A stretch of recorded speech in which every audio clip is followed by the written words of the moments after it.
नमस्कार। थिंक 360 में आपका स्वागत है। मैं हूं लोकेंद्र किलानौत और आज स्टूडियो में हम जिस शख्सियत के साथ में गुफ्तगू करेंगे उनकी कहानी सपनों के पीछे भागने की कहानी है। ये कहानी एक गांव से शुरू होती है और माया नगरी मुंबई में जाके खत्म होती है। जुनून, जिद और हौसला किसे कहते हैं, आप इस कहानी से बहुत बेहतर ढंग से सीख सकते हैं। हमारे साथ में स्टूडियो में है हिम्मत सिंह शेखावत, जो राजस्थान से ही हैं, लेकिन माया नगरी बंबई में फोटोग्राफी के क्षेत्र में आज बहुत बड़ा नाम है। अक्सर फिल्मों में हम उन किरदारों को देखते हैं, उन किरदारों से हमारा राब्ता होता है जो पर्दे पर दिखते हैं, लेकिन पर्दे के पीछे के किरदारों की भी अपनी एक कहानी होती है। उस किरदार के बनने का भी अपना एक संघर्ष होता है और उसी संघर्ष से आज हम गुफ्तगू करेंगे। हिम्मत सिंह जी, आपका बहुत बहुत स्वागत है थिंक 360 के स्टूडियो में। और आपके बारे में हमें बहुत रोचक रोचक जानकारियां मिली हैं। हमें पता चला है कि जब बहुत छोटे थे, आप शायद 8वीं या 9वीं क्लास में पढ़ते थे, तो आप घर से भाग गए थे ट्रक में बैठकर और बंबई पहुंच गए थे जी। तो आज चूंकि एक बड़ा नाम है आपका फोटोग्राफी के क्षेत्र में, कई फिल्मों में आपने काम किया है, फिल्में बनाई है, एडवर्टाइजमेंट में बहुत ज्यादा आपकी फोटोग्राफी रही है जी। तो कहाँ से ये एक, मैं तो कहूंगा कि सनक सवार हुई और बहुत बाली उम्र में घर छोड़कर भाग जाना, इतना बोल्ड डिसीजन लेना, मुंबई पहुंच जाना, जिस मुंबई के बारे में अक्सर उस उम्र में तो सुना करते हैं, सपनों में देखा करते हैं, उस माया नगरी में कूद पड़ना, अपने सफर की शुरुआत कर देना, कैसे ये कहानी शुरू हुई? बचपन से ही शौक था फिल्म देखने का बहुत। जी। घर में रिस्ट्रिक्शन था, बहुत टीवी नहीं थे। पिताजी का भी रिस्ट्रिक्शन था, लेकिन हम फिल्म देखने के लिए स्कूल का अपना पीरियड बंक करके चले जाते थे। ठीक बात है। नसीराबाद में एक स्कूल है, व्यापारिक हायर सेकेंडरी स्कूल, वहाँ हम पढ़ते थे। तो हमारा सेकंड शिफ्ट हुआ करता था 12 बजे से 6 बजे तक का जी। और स्कूल से अराउंड 500 मीटर की दूरी के ऊपर एक सिनेमा हॉल था, लक्ष्मी टॉकीज। तो हमारे एक मित्र थे, हम हमारे मित्र को अपना बैग देते थे, इशारा करते थे, आज तो क्लास बंक करना है जी। आज नया फिल्म लगी है, आज क्लास बंक होगी। ठीक है। हम लास्ट रो में बैठते थे, हमारा मित्र सेकंड रो में बैठता था। हमारी आंखों में इशारे में बात होती थी, ठीक बात है, कि हम गायब हो रहे हैं, बस आप हमारे बैग का ध्यान रखना। 3 बजे का शो था, 2:30 बजे इंटरवल होता था। 3 बजे इंटरवल होता था एक्चुअली। हम 2:30 बजे, फोर्थ पीरियड इंग्लिश का पीरियड आता था, हम बंक करके सिनेमा हॉल में। ठीक बात है। 5:30 तक मूवी चलती थी, 6 बजे स्कूल छूटती थी, बैग उठाते थे और घर पे। इंटरेस्ट वहीं से आया, कुछ सोचा, कुछ किरदार ऐसे समझ में आए कि नहीं यार ये काम करना चाहिए। कभी मार पड़ी क्लास बंक करने को लेके? बहुत बड़ी जी।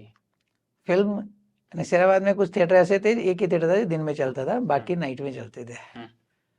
कभी हम मूवी देखने चले जाते थे रात में, घर में बिना बताए, तो अराउंड 11 साढ़े 11 बजे घर लौटना होता था। ठीक बात है। उसके बाद हमारी 1.5 घंटे की मूवी अलग चलती थी। हम 1 घंटा मुर्गा बन के रहते थे जी। पापा जी, दाता हुक्म बोलते थे हम उनको। वो हमेशा हर मूवी, हर शो के बाद हमें 1.5 घंटा मुर्गा बनता था। ये तय कर रखा था कि ये फिक्स था, मुर्गा तो बनना है, लेकिन फिल्म देख के रहेंगे, फिल्म देखना है। ठीक बात है।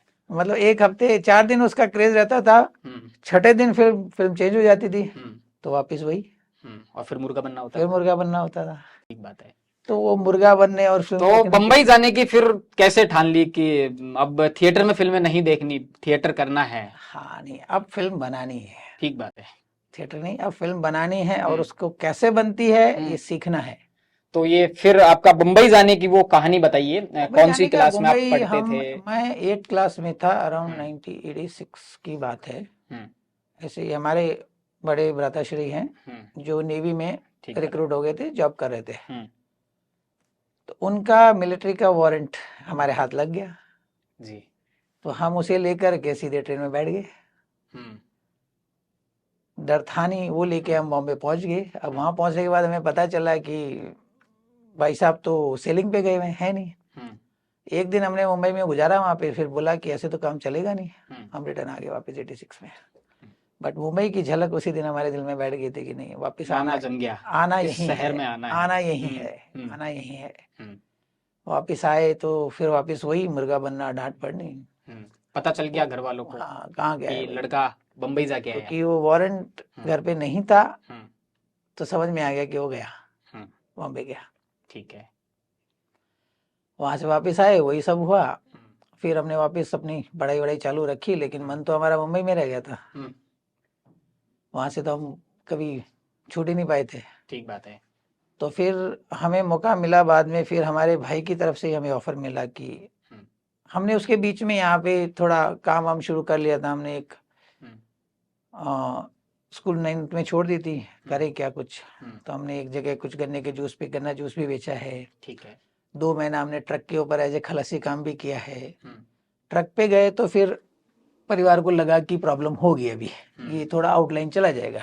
ठीक बात है। तो वहां से हमें ऑफर मिला कि बॉम्बे चलेगा। हम्म, नेकी और पूछ पूछ, हम्म, ऐसा मौका किसको मिलता है? ठीक बात है। तो हमने बोला हाँ। हम्म, तो बोला ठीक है, हम बोलेंगे वहाँ काम करना पड़ेगा। बोला हाँ ठीक है, करेंगे। हम्म, बॉम्बे पहुंच गए सब। हम्म, बॉम्बे पहुंचने के बाद हम्म, अब सबसे बड़ी बॉम्बे में जो प्रॉब्लम आती है रहने की। हम्म, आपको नौकरी मिल जाएगी, आपको खाना मिल जाएगा, पैसा मिल जाएगा, सब मिल जाएगा, घर नहीं मिलेगा, बहुत मुश्किल है। हम्म, तो हमने मुंबई सेंट्रल और सीएसटी पे, जो आज की तारीख में सीएसटी, पहले वीटी कहते थे उसे, 15 दिन ये स्टेशन पे, 15 दिन ये स्टेशन पे, 1 महीना निकाला हमने रेलवे रात स्टेशन में। जी। दिन में घूमते थे, लोगों से मिलते थे, बातचीत करते थे, रात में वहां जाके सो जाते थे। फिर नेक्स्ट डे वही प्रोग्राम। फिर ऐसे करते करते चला भाई, ऐसे तो शाम चलेगा नहीं। तो हमें किसी एक मित्र ने बताया कि आप एक काम क्यों नहीं करते हैं, कहीं जॉब पकड़ लीजिए। तो हमने एक जगह जॉब पकड़ा सिक्योरिटी में, सुरक्षा गार्ड जिसे सुरक्षा कहते गार्ड, हैं। एज ए सुरक्षा गार्ड। नीसा करके कंपनी था, वहां से हमें जॉब मिला। बट ये हमें किसी ने बताया और ये हमें पता चला क्योंकि जिस भी स्टूडियो पे हम जाते थे उसके गेट के ऊपर एक सुरक्षा गार्ड खड़ा होता था। वो हमें अंदर जाने देता नहीं था, किसी से मिलने की इजाजत नहीं मिलती थी।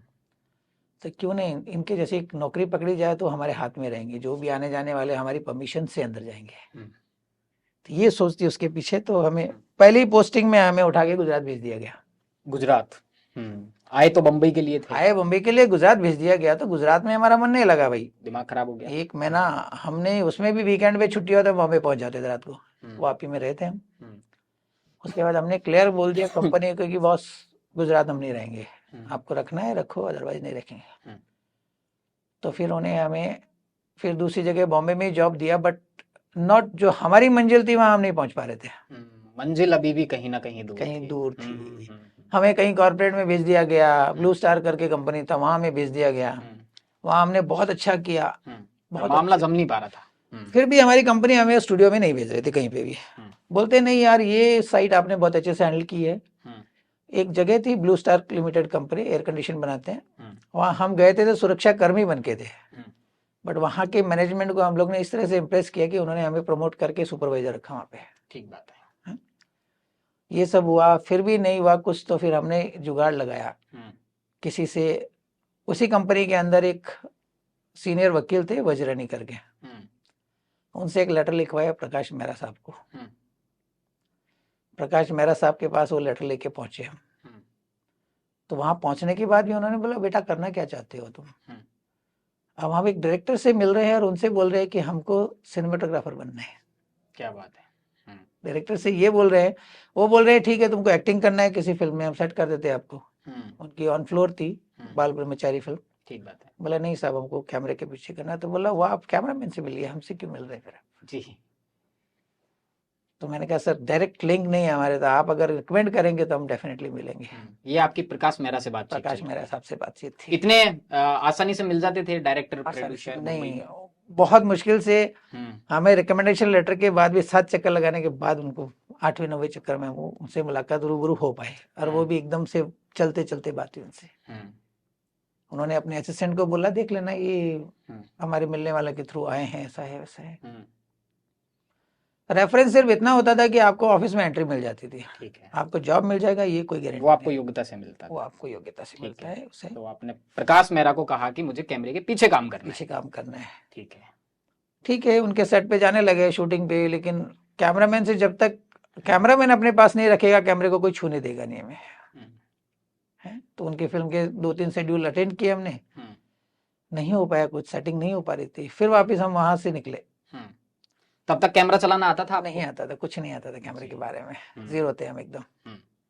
ख्याली मतलब इमेजिनेशन बहुत तगड़ी थी कि इसको यार ये साहब ऐसे कर रहे हैं, इसको इस तरीके से किया जा सकता है, ऐसे कर सकते हैं, ये हो सकता है, लेकिन हम किसी को बोल नहीं सकते। हम नो बड़ी, हम कौन है। विचार बहुत आते थे विचार दिमाग बहुत में। आते थे। वो छोड़ने के बाद हमने वापस सिक्योरिटी ज्वाइन किया। ठीक बात है। इस बार हमने इस सर पे किया कि हमें स्टूडियो चाहिए। ठीक है, और स्टूडियो मिल गया? इस बार स्टूडियो मिला। कौन सा स्टूडियो था? ये स्टूडियो प्लस करके एक था, जहाँ पे चैनल वी के और MTV के शोज मोस्टली एडिट होते थे। वहाँ पे उनके डायरेक्टर सिनेमेटोग्राफर भी आते थे और पीछे शूटिंग फ्लोर था बड़ा। वहाँ हमारी मुलाकात होती है एक एडिटर से, यूसुफ खान नाम है उनका जी। उनसे हमारी अच्छी मित्रता हो जाती है, उनसे हम शेयर करते हैं। तो उन्होंने हमें 2-3 कॉलेजेस में भी भेजा, बताया कि वहाँ जाके आप कोर्स कर लो, बट आगे जाते तो सब बोलते हैं प्लस की डिग्री चाहिए, +2। आप पढ़े लिखे नहीं थे? पढ़े लिखे 10वीं भी नहीं थे, पास नहीं थे। वहाँ पे हमने गए कॉलेज में, सेंट जेवियर्स कॉलेज है बॉम्बे का, वहाँ भी हम गए। वहाँ जाने के बाद उनसे बात हुई तो उन्होंने बोला हमको +2 की डिग्री चाहिए, 12th कम से कम होना चाहिए। तो नहीं हो पाया मामला, सेट नहीं हुआ, कुछ नहीं हुआ वहाँ पे। फिर वहाँ हम स्टूडियो में वापस कंटिन्यू जॉब किए, आने जाने लगे। वहाँ पे हमारी मुलाकात हुई एक बहुत बड़े फिल्म मेकर है, जिन्होंने अपना फिल्मी पुणे FTI से कोर्स किए हुए हैं, वो किरण देवंस नाम है उनका, ठीक, जिन्होंने कयामत से कयामत तक शूट की थी, सिनेमेटोग्राफर। तो उन्होंने, हम उनके पीछे काफ़ी रिक्वेस्ट की उन्होंने, तो उन्होंने बोला बेटा कॉलेज अगर नहीं मिल रहा है ना तो तुम फील्ड से सीखो। क्या उम्र थी आपकी उस वक्त? मेरी उम्र अराउंड रही होगी 20-21 साल। ठीक है, 21 साल ऑलमोस्ट हो गया, 3 साल हो गए थे मुंबई। वो शख्स आखिरकार में मिल गया जिसकी लंबे टाइम से अभी भी नहीं मिले थे जी। अभी उन्होंने बोला, अब मैंने उनसे रिक्वेस्ट की कि आप हमें अपने साथ रख लिए, तो बेटा मेरे पास तो ऑलरेडी है बहुत से लोग, देखो ट्राई करो। बड़े सिनेमेटोग्राफर, ज्यादा काम, बहुत काम था उनका। ठीक बात। उसी स्टूडियो में एक आते थे फोटोग्राफर, जिनका नाम था तेजल पटनी। जो अभी आज की तारीख में इंडिया में नहीं है, मतलब दुबई शिफ्ट हो गया, और बहुत अच्छा काम है उनका, बहुत ही जीनियस आदमी है। मतलब उन तक, उनके लेवल तक पहुंचना मतलब ड्रीम है अभी भी हमारा जी। इस लेवल पे है वो आते जाते थे। तो स्टूडियो में एक एडिटर थे यूसुफ खान करके, तो उन्होंने मेरे को बोला कि, मेरे को सखा बोलते थे वो, शेखावत नहीं सखा बोलते थे, सखा तुझे लाइफ में कुछ बनना है ना, इस आदमी को पकड़ जी। यूसुफ, तेजल को, हाँ यूसुफ खान ने आपको कहा यस तेजल को पकड़ लो, तेजल पटनी को पकड़ो, तेजल पटनी जी, और इनको अपनी आदत लगा दो, ये उठे बैठे कुछ भी करे ना, कुछ भी काम हो तो तेरे को शेखावत नाम आना चाहिए। मुझे शॉर्ट फॉर्म में शेखावती बोलते थे वहाँ पे लोग। तो मैंने उनको कन्विंस करने के लिए मंत्र दे दिया यूसुफ खान ने आपको। मुझे 6 महीना लगा कन्विंस करने के लिए। 6 महीने बाद तेजल साहब ने हाँ कही, ठीक है आजा मेरे साथ। उनका बोलना था और मैंने जॉब छोड़ दिया जी, फट जॉब छोड़ दिया। उसके बाद उन्होंने 1 महीना मेरे को घुमाया इधर उधर। फिर बाद में एक दिन मेरे को लेके बैठे और मेरे को पूछा, बेटा तेरे को करना क्या है? मैंने कहा कुछ भी करो, तुम मेरे को अपने घर में काम करो चलेगा, मुझे काम सीखना है आपसे। ये जो फोटोग्राफी आप करते हो, ये जो वीडियोग्राफी आप करते हो, ये मेरे को सीखना है। तेजल पटनी का काम, तेजल पटनी साहब से। तो उन्होंने बोला ठीक है आजा। उन्होंने मुझे अपने साथ एज ए पियून रखा, not assistant, as a peon. क्या काम होता था आपका? मेरा काम होता था उनके बिल्स बेचाना, उनका शूट किया हुआ रॉ मटेरियल प्रोसेस के लिए लैब में लेके जाना, वहां से प्रोसेस करवाना और उसे लेकर के क्लाइंट तक पहुंचाना। घर के काम से बच गए फाइनली? घर के काम से बच गए। ठीक बात है, ठीक है जी, घर के काम से बच गए। वो उन्होंने कभी मुझे फोर्स नहीं किया करने के लिए, बट हाँ उनको मैंने 1 महीने के अंदर ही इम्प्रेस किया। उन्होंने मुझे ऑफर किया था कि बेटा तुझे यहाँ पर जो तू काम करता है तेरे को 10,000 कुछ मिलता है, बट मेरे पास इतना पैसा नहीं है देने को, मैं नहीं दे पाऊंगा। तो मैंने कहा सर आप जो दो, मेरा खर्चा चलना चाहिए मुंबई में, मुझे 10,000 नहीं चाहिए। तो उन्होंने कमिट किया मैं तेरे को 2,500 मंथली दूंगा। मैंने कहा इट्स ओके, चलेगा, मुझे काम करना है आपके साथ, ठीक है। तो हो गया उनके साथ शुरू सफर। अब उन्होंने रखा था कि ठीक है बच्चा है, नया नया जुनून है, थोड़े दिन रखेगा चला जाएगा बाद में। वो मुझे जैसे सेट पे पहुंचते थे स्टूडियो, मुझे बोलते हाँ ये काम करना है, ये बिल चर्च गेट जाके दे के आना है। स्टूडियो था दादर में। उसने ये बताइए तेजल पटनी उस टाइम पे किस फिल्म की शूटिंग कर रहे थे, कौन कौन सी फिल्म के सेट पे आपको? फैशन पुलिस करके एक फिल्म टीवी पे शो आता था, चैनल वी पे। फिल्मों तक कभी भी नहीं पहुंचे थे? नहीं, फिल्मों तक वहां तक नहीं पहुंचे थे। ठीक है, वहां तक थे। फिल्म की पब्लिसिटी वगैरह दिल चाहता वगैरह उन्होंने किया है, काफी किया है, काफी फिल्में की है। रहमान पे TV show Tejal Patni TV, shoot कर रहे हाँ थे, हाँ, वहां वहीं से शुरू हुआ था चैनल। ठीक। तो वहां से वो मुझे बिल्स वगैरह देते थे। मैं बिफोर टाइम उनका शूट चालू होने से पहले वो बिल डिलीवर करके वापस स्टूडियो में होता था। इस बात से वो बहुत इंप्रेस हो गए। आज भी जब भी बात निकलती, इतने साल हो गए, मैं बहुत रेस्पेक्ट करता हूँ उनकी। आज भी जब भी बात निकलती है तो वो मेरा ही एग्जांपल देते लोगों को कि काम सीखना है तो इस बंदे से सीखो कि कैसे काम करना है। शेखावत के जैसा जुनून, शेखावत के जैसा बने, आज भी बोलते हैं वो।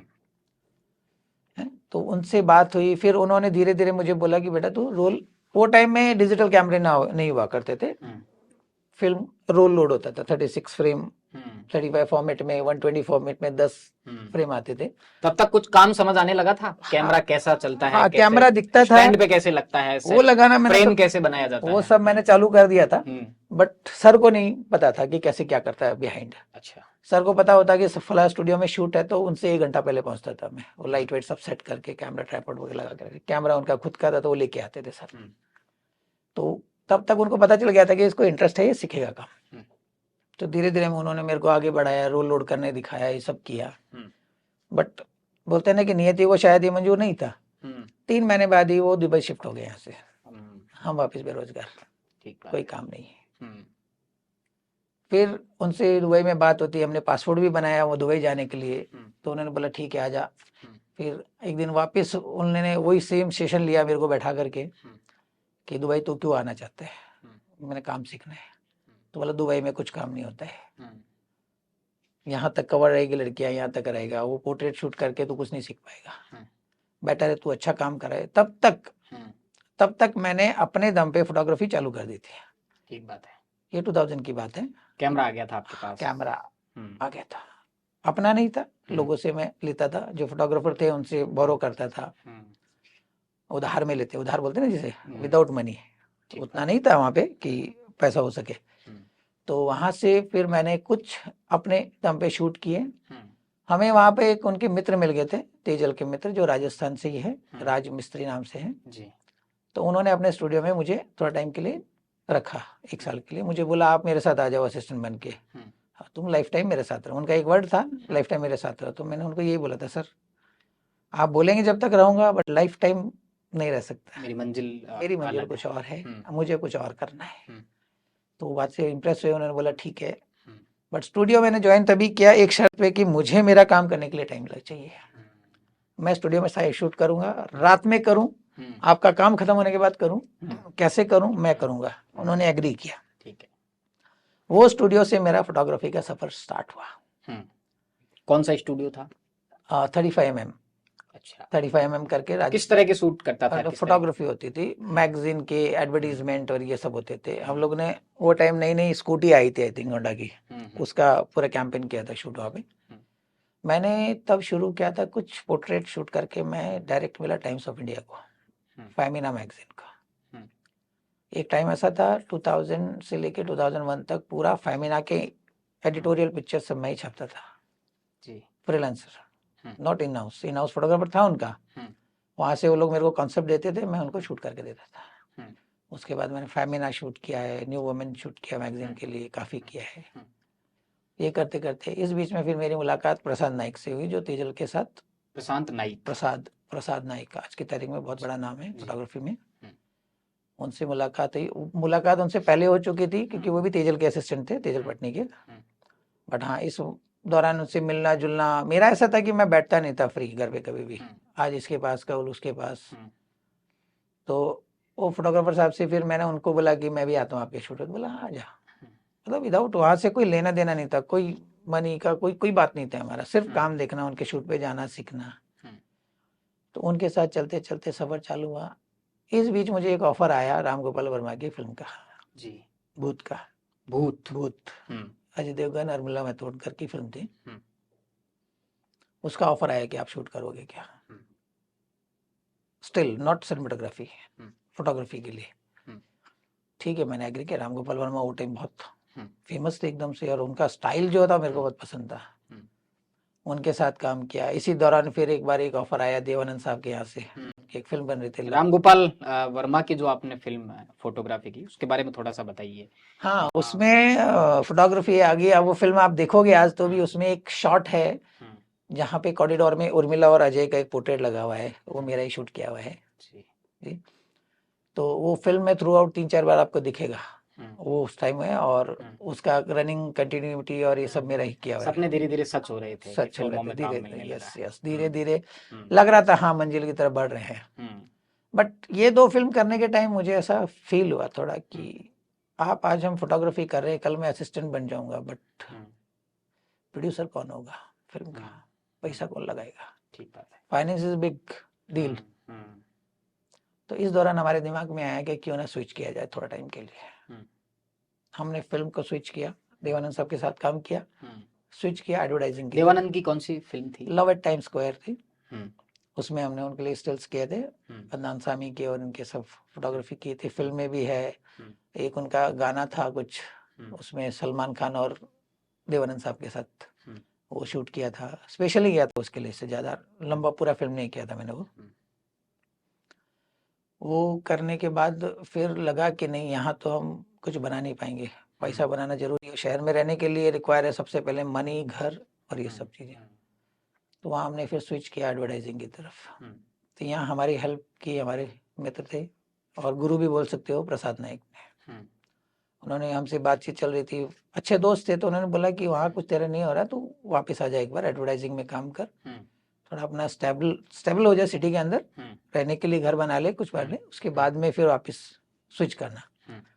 उनकी बात समझ में आई मेरे को। तो फिर वो टाइम फिर हमने उनके साथ वापस 2 साल कंटिन्यू काम किया, एडवर्टाइजिंग थोड़ा सा बारीकी से समझने के लिए।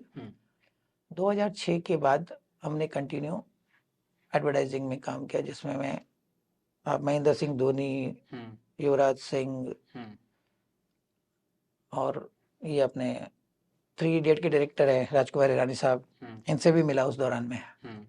उनकी एक बुक है 3 इडियट, उसके कवर पेज पे फोटो है मेरा, उनका खींचा हुआ, मेरे नाम के कैप्शन के साथ। यस, उसमें उन्होंने बाकायदा मेरे को क्रेडिट दिया है कि नहीं बहुत अच्छा काम किया बेटा तुमने।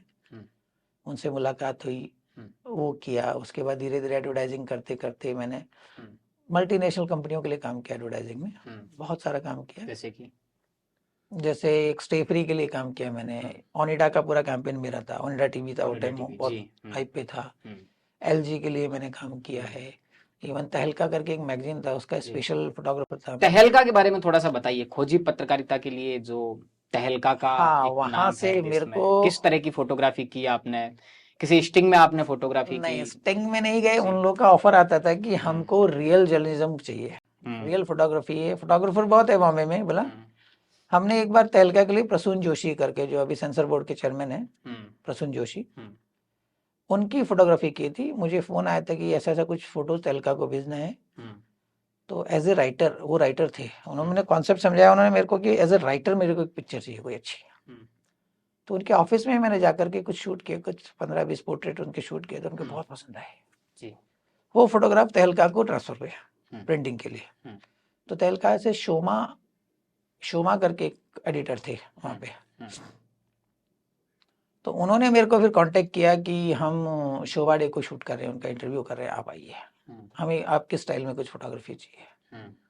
तो फोन आया, उनकी रिपोर्ट कॉरेस्पॉन्डेंट पहुंचे वहाँ पे, हम भी गए वहाँ पे, शोभा डे को शूट किया, उनको बहुत पसंद आया पिक्चर। यही सिलसिला चलते गया। उसके बाद हमने पूरा एक इशू आया था उनका, सेलिब्रिटीज अबव 75, जिसमें देव साहब थे, आशा भोसले थे, श्याम बेनेगल थे, भानु अथैया जो कॉस्ट्यूम ऑस्कर डिजाइनर थे वो थे, ऐसे कुछ 15-20 सेलिब्रिटी थे। जूलिया रैबरो जो डीजीपी थे मुंबई के बम ब्लास्ट के टाइम, उनके। तो इनको सबको मैंने इस वीक स्पेशल कवर किया था, उनके कंफर्ट जोन के ऊपर। सब खुश थे, बहुत अच्छा इशू था, बहुत अच्छा वहाँ से मिला। वो तो खैर बोल नहीं सकते कि सपना सिनेमेटोग्राफी का था, आप तक फोटोग्राफी कर रहे थे। तो यहाँ हमने मूविंग की जगह स्टिल एक फ्रेम को ब्यूटीफुल बनाना शुरू किया। इसके बाद सपना आगे बढ़ा, और 2013 में हमने अपनी ऑन फिल्म स्टार्ट की, भाग्य। भाग्य। भाग्य जो राजस्थान की ब्यूटीफुल लोकेशन में हमने शूट की है, सीकर में शूट की है, बाड़मेर में की है। आप उसमें बतौर producer, director, producer and cinematographer मैं ही था उस फिल्म में पूरा। जी। जो फिल्म राजस्थान में हमने ऑन की थी, बहुत अच्छा रिस्पॉन्स था फिल्म का, बट डीमोनेटाइजेशन के चक्कर में हमारी फिल्म फंस गई वही साल। तो बहुत अच्छा रिस्पॉन्स था, बट लेवल पे हमने अपना एक सपना पूरा करने की तरफ एक स्टेप आगे बढ़ा दिया था। एक जो जिद थी बचपन से ही थी कि फिल्म बनानी है, अपना नाम सिल्वर स्क्रीन पे देखना था, और हमने देखा, तालियों की गड़गड़ाहट के बीच में देखा। बहुत ही सुखद अनुभव था वो। कैसा था वो? बहुत अच्छा था अनुभव, सुकून बहुत ही अच्छा था। उस फिल्म से हमने 5 से 6 अवार्ड भी जीते हैं।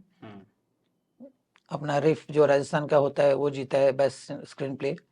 महाराष्ट्र में नासिक में एक होता है Dada Saheb Phalke award, best child film के लिए जीता। दिल्ली इंटरनेशनल फिल्म फेस्टिवल में हमने जीता। इवन न्यूयॉर्क में हमारी नॉमिनेट हुई है न्यूयॉर्क फिल्म फेस्टिवल में फिल्म। तो ये सब अवार्ड्स वगैरह भी जीते उस फिल्म के साथ। बट सफर स्टार्ट है, उम्मीदें बहुत हैं। फिर इसी दरमियान और किन किन बॉलीवुड हस्तियों से मुलाकात, जान पहचान, फोटो उतारना फिल्मों में बतौर कैमरा पर्सन?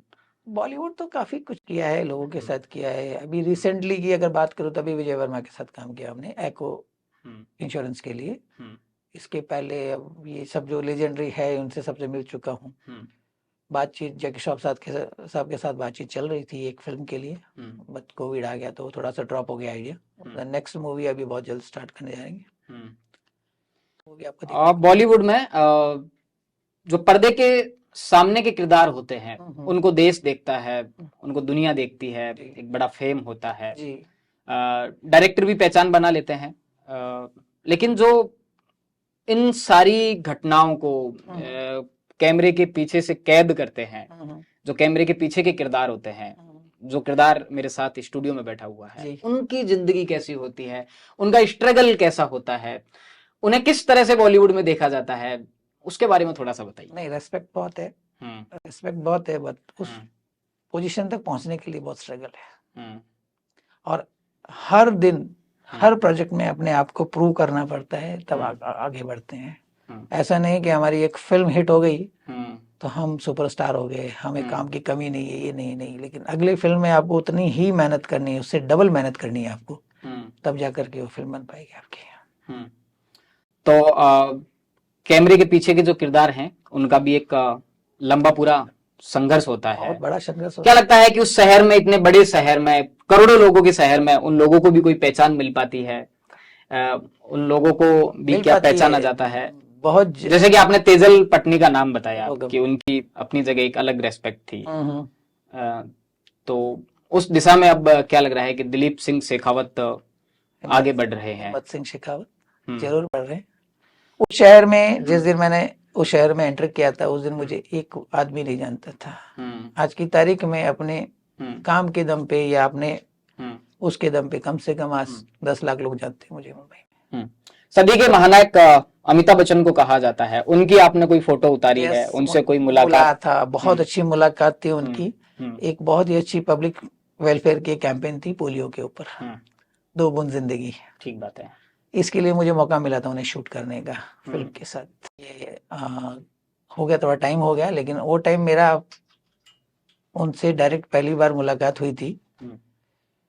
उन आदमी की जो एनर्जी है ना, वो देख करके इंस्पिरेशन मिलती है बहुत। लेजेंडरी।